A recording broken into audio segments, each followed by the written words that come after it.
Welcome to Wrestling in Mom's Basement. This is going to be the Monday Night War episode for November 20th. I, of course, am Patrick Young. This guy to my right is my co-host, Joe Venuto. Before we just start on that, here are the Survivor Series 1995 results. Yeah. Because we've been covering the show, so I want you to go with it. The By-Donnas defeat the Underdogs in Survivor Series tag. That's actually a really good match, that one. Oh, really? Yeah. Team Burf and Faye defeat Team Alonzo Blaze. Most known for Aja Kong holding the record with Roman for most eliminations. Yes. The Goldust defeat Bam Bigelow. The Dark Side defeat the Royals. Team Michaels defeat Team Yokozuna in a pretty good match. And WWE Championship Bret Hart defeated Diesel in an excellent match. Yeah, I always hear that Survivor Series 95 is always the bright spot in 95. Yeah, it is.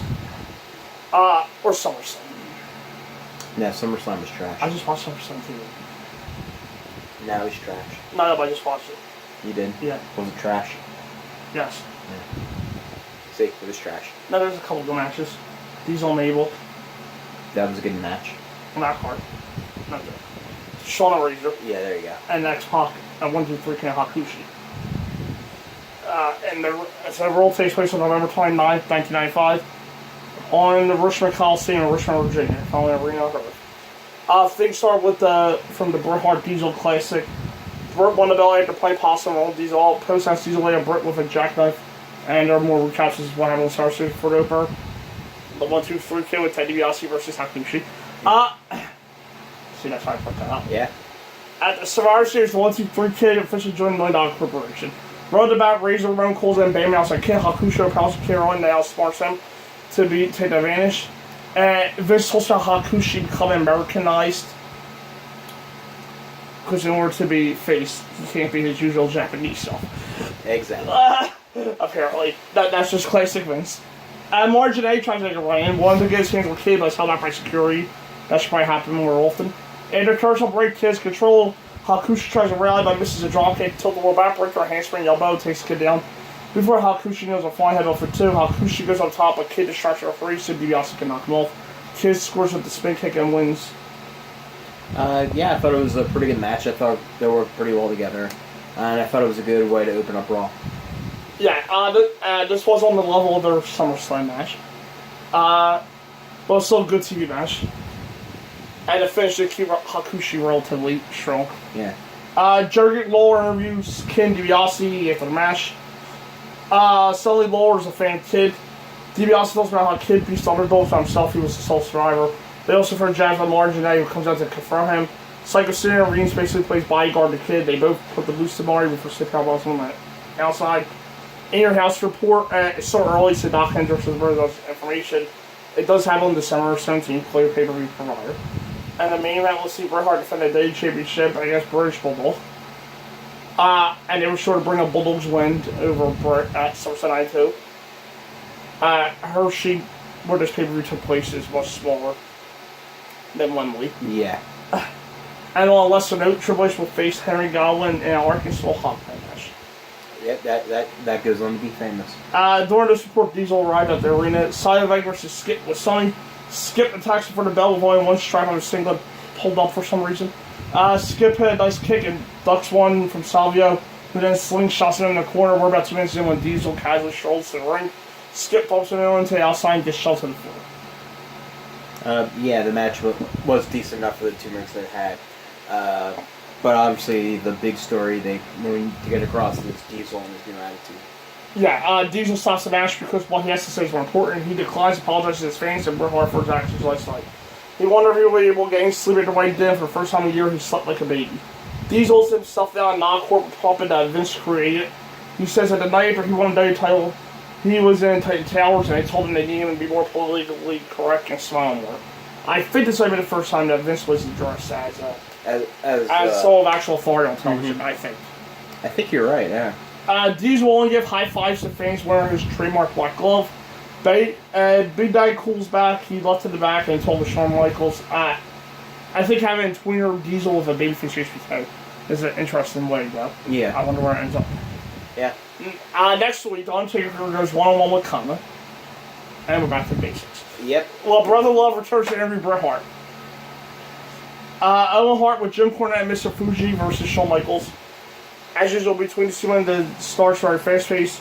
Arm drags and backdrop from HBK was Owen to talk stronger than Cornette. Back inside, Michaels scores with a Rana. Owen connects on baseball slide and is pretty happy with the idea of a potential count victory. Vince is shorter than miles about Shawn getting attacked by hoodlums. Attacked by hoodlums. Owen gets two on a great German suplex. Sweet Smith's heel kick catches Shawn in the face for the first commercial break. Shawn's selling shot to the head of face like it's killing him. Michael starts taking his big comeback with a flying forearm. He hits the big elbow for near fall. He has a top 5 elbow in the history for wrestling. Oh, yeah. Him, Macho, Kyrie, and those other 2 people. Yeah. He catches sweet chin music. Owen has a sick insecurity for trying to structure. Shawn shoves him off and or exchange the clothes on his Owen on top. Shawn gets the cat back in, tosses it for Phaeton. Referee Hunter self-count went out and looks at Shawn with concern. Even Owen's unsure what to do. Hammer leaves and Vince gets off in the booth and check on Shawn. No contest. Yeah, the match was actually pretty good. It's hard to say there's a bad Owen and Shawn match because I don't think there is any. Yeah, their chemistry, they got to go out there for 9 minutes and then the finish happened, which is probably the most infamous, one of the more infamous endings of Raw. Yeah. Famous endings of Raw. This is my match of the week. Yeah, it's my match of the week too. Nitro had one that was pretty good too, but I'll give that as a roll for that. Yeah. The match itself was going really well up until then, and the chemistry between these two was always really good, including their In Your House region and the cage match too. Yeah. February 96. Enter a commercial, you teaser and ring and playing oxygen match with Shawn. The crowd's mostly silent as they have completely bled into this. I know a certain 4-year-old did. My little brother. You don't have a little brother. Oh, that 4-year-old. I'm the closest thing you have to a little brother. He's a few years older. About a month and 4 days. Yeah, but I know that a certain 4-year-old back No, then. it's not even about, it's a month and 4 days. I know a certain 4-year-old back then that completely bled into it. Okay. I'm not going to mention names. You? Yeah. Was wanting you? Yeah. Who knows, I actually might have. Didn't you? I actually don't remember, so probably not. Yes. Ugh. Fake Shawn Michaels fan. Just because he's bald now doesn't mean I'll bash his whole career now. I didn't bash his whole career. Where was the bashing there, period? Because you don't remember him. They go for an old commercial. No, I'm saying I probably didn't. No, Maybe my aunts told me about it, but I'm pretty sure you remember him. He's from the 90s. I do remember him, He's yes. from your time. But I don't remember that particular incident. Just because the name's bold doesn't mean I'll bash him. They go through another break with no commentary and just concerned officials, the EMTs around Shawn. They show various women and children in the crowd crying or looking devastated. We won the Nitro, November 20, 1995 in Macon Coliseum in Macon, Georgia. Eric Bischoff, Mongo, and Bobby Heenan hyped the first time ever main event of Stinger vs. Hulk Hogan. And they tell you that it should be a pay-per-view match. I bet you get it for free tonight. Yeah, so they're pretty much what they're saying is, yeah, we're done, we're putting this shit out for free. That would be a staple Nitro. Yes. We kick face off, that was Scott. Almost like it's telegraphing the ending of Nitro. Scott Norton versus Shark. I don't know why this feud still a thing. Shark attacks Norton during his entrance to complete silence from the crowd. It was like just being a random person, like that used to wrestle. It was like dead. The Basham brothers. There you go. Wrong time period, but a couple years old from what's on the TV right now. But yeah, no, they were pushed with hard JBL. Yeah. And that's silence. There you go. Or JBL's cabinet, actually, not JBL. Yeah. So there you go. Yeah, the crowd's like dead. It's not an earthquake with no name at that point. Shark has an avalanche, but missed the second one. Norton slams him, and that's a wrap. Yeah, thankfully it was short. Yeah, really no interest in this feud whatsoever. It's gone on about... What episode are we on for Nitro? We are on episode 12. 12. Alright, it's been going on 12 weeks too long. Yeah, I need this feud to end and never come back. Too short to really say much. But that was a lame start, though. Our seemingly weekly Mean Gene interview. With the taste station of Jimmy Hart. Hart is hyper as ever and says that Sting will win tonight because Hogan has lost everything. He mentions that Sting didn't get a call to work Baywatch with Hogan. That's Hogan's new best friend, Randy Savage. Taste Station plugs World War III. Disco Inferno shows up to dance and promote his new CD. What will his CD consist of? I don't know. His gimmick is dancing, not making music. Brian Pillman versus Maybe it's his dance mix, I don't know. Brian Pillman versus Eddie Guerrero. This was said to be Flair's Guerrero before it shows up in shirt clothes. He says that Eddie is his light work, so he'll let Pillman do the work. According to Flair, he's going out with Arn Benoit. And then Guerrero starts struggling back. Suplex, Heyman calls Eddie a ham and egger. I think that's also the first mention of Benoit as a horseman. I believe so, yeah. Pillman catches Eddie, come up the top, dropkick, going towards the classic kill tactics. He stays in control for a while before Eddie fires up nice on Pillman's threshold. Pillman makes a mistake with a dive outside East of guardrail. Eddie goes up top for his own dive to take out Pillman, which works. Things pick up for sure to end when Eddie knows a brainbuster. He has his first frog splash, his buck as Pillman gets his knees up, but the second one successfully connects. Yeah, I think this was the best match on Nitro. Yeah. Very, very good. Pillman and Eddie worked very well together. It's just a shame we didn't get a longer match on pay-per-view with them. Yeah.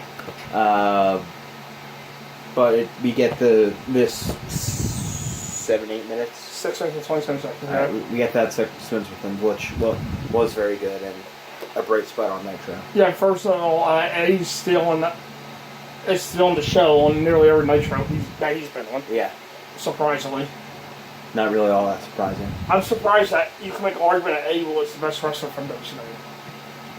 I'm pretty sure you could. I'm surprised at that. Definitely around this time, I'm pretty sure you could.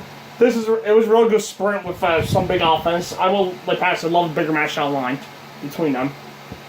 We take time. Unfortunately, I think Pillman's gone in like 3 months. Yeah. And before he comes back to WCW, he actually passes away. Yeah. We take time to show the attack on Randy Savage last week when they attempted to break his arm. Big Bubba Rogers versus Hulk. Oh man, this one doesn't look very good. Yeah, it really doesn't. And they brawl instantly. Something falls out of Bubba's pocket, I noticed. And then, like, the camera, didn't cut away, but I'm not sure what it was, as he picked it back up. Off the pocket. I don't know. Hulk missed a splash and they continue to trade shots. Despite being big names, so the crowd was mostly dead for this. Commentary didn't care about this either. Bubba goes to bring out the tape to tape his fist. Jim Duggan shows up and trips Bubba, allowing Hulk to win. Yeah, it's the Road Warrior pop doesn't necessarily work in 1995, and with only one Road Warrior. Right. That sucked. Yeah, it did. At least it was really short. Jim Duggan apparently meets Big Bubba in a tape fist match at World War III. Oh, hot damn. I'm honestly missed a storyline face on Saturday night. Or something. Mm-hmm. Hulk Hogan will ring Savage and Sting versus Sting. Sting is in Hogan red and yellow, while Hogan's in black. Really hammering home the point, aren't we? Well, on their next encounter, they'll be both wearing black. Hogan also takes forever to come out, so he shows up in a weird Zorro-like mask. Harrison, the crowd behind Sting. It's the same mask he wore in his promo last week. Yeah. He doesn't even attack from behind, though. He just taps Sting on the shoulder. The crowd's pro Sting's at Trish shots. Nobody gains a range, though. Hogan says Sting in the guard outside, showing a bit more of a vicious side. Sting goes across by instead, whereas Stalemate Savage shots for Hogan, find out Sting's with them against him. The match is going very evenly. While they aren't doing much, the key is that Hogan continues to act like a heel, though. Sting starts taking control, so Hogan hulks up. Why? I didn't know why, though, because he's being healed the whole match. Yeah. Sting still managed to get him the Squirmy Deathlock before he just submit the Dungeon Doom and make the run for the DQ. Honestly, this match could have been worse. I was actually willing to expect worse. Yeah. But yeah, I thought it was a fine match to actually have it, but not actually give away much whatsoever. it's weird that Hogan is still playing the heel, even though Yeah. Sting was technically the one that could actually be playing the heel. Since he decided to align himself with Luger, who actually turned on Hogan. Oh, yeah. So I thought that was a little convoluted. But the match, better than expected, honestly. Yeah, the match was pretty standard for the most part. It was interesting to me to watch Hogan work as a heel for the first time in WCW. Yeah. And look, Sting is a good guy, too. Because he's fighting with the WCW. The Giant shows up after the Worthless Dungeon. Let's take it out. And goes for a double choke on Sting and Hogan. Savage messes up armor all his Giant with a chair, which he no sells. Chokes on Savage while Hogan literally exits the ring instead of helping. He comes back with a chair, seems to use it to close on Giant over the top. For Raw, ratings for this week. For Raw, I'll give it a 9. I'll give it like an 8.5. I think this may have been the best episode of Raw up until this point, including, I'm talking about before the Monday Night War, so I think this might have been the best episode of Raw from January 93 to November 95. Alright, so you're saying that's the best Raw Altogether up until that point, for the 2 years. Ever until that point. But for the 2.5 years or so. Yeah, because there's no single match I must say. Shawn and Owen was always here. But I thought they did, it was angle driven at best. And for the first time, Raw peeled open that curtain with the Diesel promo. Yeah. Which was great. The main event was a good match. Then until they blurred the lines with the fantastic post match. That was perfect too. Was part of the show, that 4-year-old, I wonder if he still knows. Nobody was certain about that though, and that was great. Yeah. Nitro, I'll give it a 5.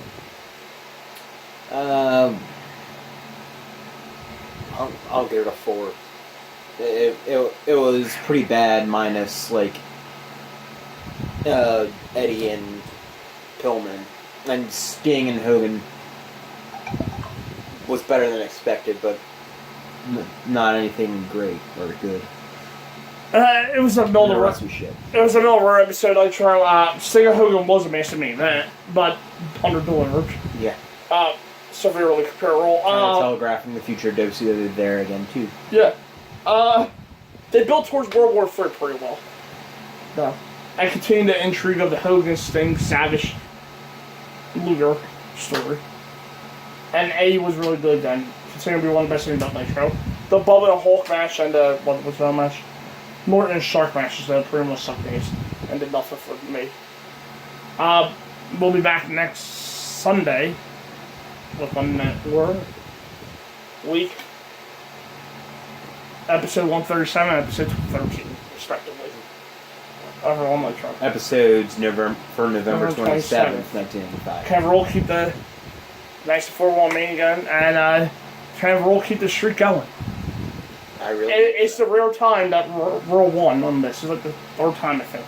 Yeah, don't worry though. Well, I think they'll eventually get back the lead. Yeah. I don't know, so far, the Roll Company went out of business. Nitro's destroying them in this one, that's right. Minus a couple ties. That's why after the second, third time. They're destroying them.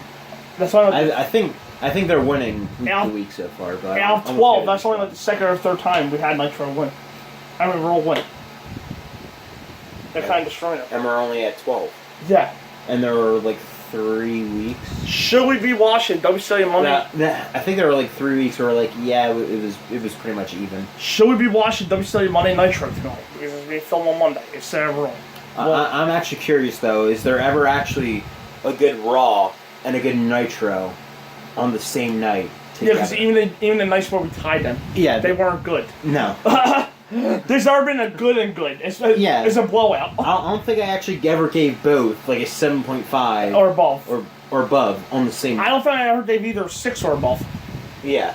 At least decent. I'm struggling to give Roll 6 nowadays. Yeah. I would say Roll nowadays is better than most of the Rolls I would get. I will say that.